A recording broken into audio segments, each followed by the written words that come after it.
ආයිබෝවන් අද කතා කරන්න යන්නේ මේ කතා කරන මමත් අහගෙන ඉන්න ඔයත් හැම වෙලේම සිද්ධ කරන දෙයක් ගැන.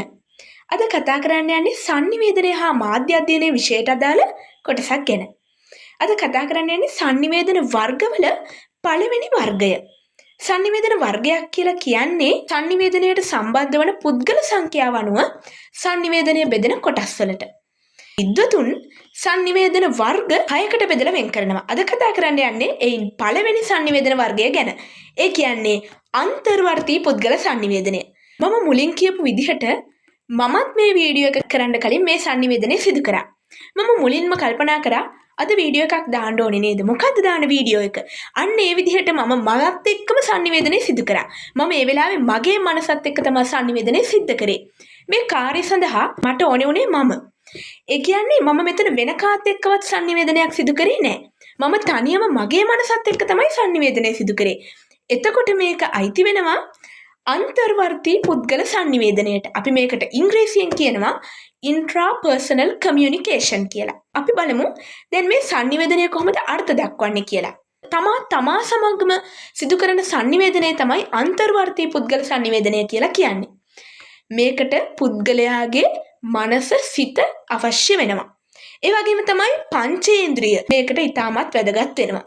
අපි ගිනි ගොඩක් ළඟ ඉන්නවා නම් අපේ ඇඟට දැනෙනවා රස්නයක් එනවා කියලා.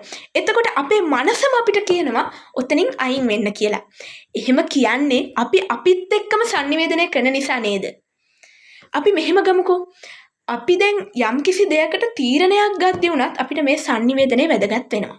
උදාහරණයක් විදිහට අපි මෙහෙම ගමු. ඔයා සාමාන්‍ය පෙළ හරි උසස් පෙළ හරි විභාගය ලියලා ඉවර වෙලා ඊට පස්සේ කල්පනා කරනව නේද මම ඊළඟට මොකද කරන්න කියලා.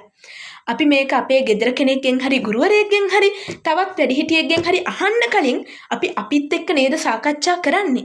අඩුම තරමේ මේක කාගෙන්ද අහන්නේ කියලා හරි අපි අහන්නේ මුලින් අපෙන් නේද?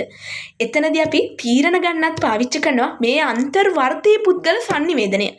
දැන් ඔබට පැහැදිලි වෙන වෙති මේක ලක්ෂණ. අපි කිව්වොත් මේකට අයිති වෙන්නේ අපි තමන්. ඒ කියන්නේ මේකට බහුපුද්ගල සම්බන්ධතාවයක් නැහැ. තමන් විතරයි අවශ්‍ය වෙන්නේ. ඒ වගේම තමයි අපි අපේ මනසත් එක්ක තමයි මේක කරන්නේ. අපේ සිත මනස තමයි මේකට අත්‍යවශ්‍ය වෙන්නේ. ඒ විතරක් නෙමෙයි සංජානනය. ඒ කියන්නේ තේරුම් ගැනීම තමන් තුළම නේද සිද්ධ වෙන්නේ. දැන් ඔයා මේ වීඩියෝ එක බලලම තේරුම් ගන්න ඔයාම නේද? ඔයාගේ මනස නේද ඔයත් එක්ක මේ ගැන තර්ක කරමින් තේරුම් ගන්නේ මම මේ කියන දේ. එතකොට සංජානනයක් තමන් තුළම සිද්ධ වෙනවා. මම ඉස්සෙල්ලා කිව්වා වගේ පංචේන්ද්‍රියක් මේකට මූලික වෙනවා.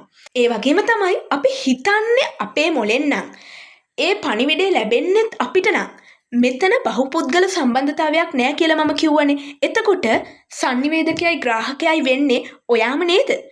එතකොට මේකට බහුපුද්ගල සම්බන්ධතාවයක් නැහැ. sannivedakaya grahakaya භූමිකාව දෙකම කරන්නේ තමන්. ඒ වගේම තමයි අපි පාඩම් කරද්දිත් අපිට මේ අන්තර්වර්තී පුද්ගල sannivedanaya අවශ්‍ය වෙනවනේ. අපි තමන්ම හිතනේ පාඩම් කරන්නේ. ඒ වගේම තමයි ඒවා ලියන්නේ විභාගයකට ගිහිල්ලා අපි පාඩම් කරපු ඒවා නිසානේ. එතකොට අපේ මතක ශක්තිය වර්ධනය වෙන්නත් මේ sannivedanaya උදව් වෙනවා කියලා අපිට කියන්න පුළුවන්. ඒක අපි වෙනත් විදිහකට කිව්වොත් පුද්ගල ස්මෘතික ශක්තිය වර්ධනය කර ගැනීමට මේක අපිට උදව් වෙනවා.